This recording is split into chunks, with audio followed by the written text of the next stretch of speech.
Hello friends, இன்றைக்கான கதையை பார்ப்போமா? இன்றைக்கான கதை என்னென்னா, ஒரு அப்பாவும் அவரோட 2 பசங்களும் ஒரு ஜூக்கு போகிறாங்க. அப்போ ஜூவில் என்ட்ரி டிக்கெட் வாங்க போகும்போது அப்பா அங்கே கவுண்டரில் கேட்குறாரு எவ்வளோன்னு. அதுக்கு அந்த கவுண்டரில் இருக்கவர் சொல்கிறாரு, 5 வயசுக்கு மேலே உள்ள பசங்களுக்கு ஃபுல் டிக்கெட் 100 rupees அப்படின்னு, 5 வயசுக்கு கீழே உள்ளவங்களுக்கு 50 rupees அப்படின்னு சொல்கிறாரு. சரின்னு சொல்லிட்டு அவரும் 3 டிக்கெட் வாங்கிட்டு போகிறாரு.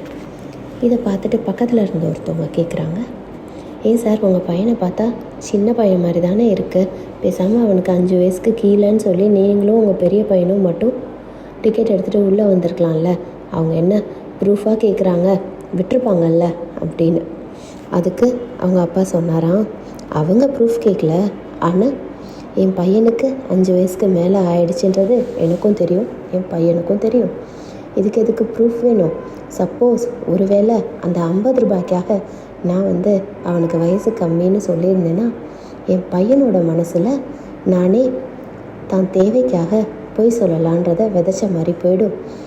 நான் என் பையனுக்கு நேர்மையான அப்பாவாக இருக்கணும்னு ஆசைப்பட்றேன். அவனுக்கு நான் வழிகாட்டியாக இருக்கணுமே தவிர அவனுக்கு நானே இந்த மாதிரி விஷயங்களை கற்றுக் கொடுக்கக்கூடாது. அந்த 50 ரூபா தானே சார், போனால் போது விடுங்க, எப்போ வேணால் சம்பாரிச்சிக்கலாம். ஆனால் என் பையன்கிட்ட அவன் மனசில் என்னை பற்றின ஒரு நினைப்பு, அதை எப்போவுமே தப்பாக போயிடக்கூடாது அப்படின்னு சொல்கிறாராம். இதுதான் உண்மை. நம்மளை பார்த்து தான் நம்ம குழந்தைங்க கற்றுப்பாங்க.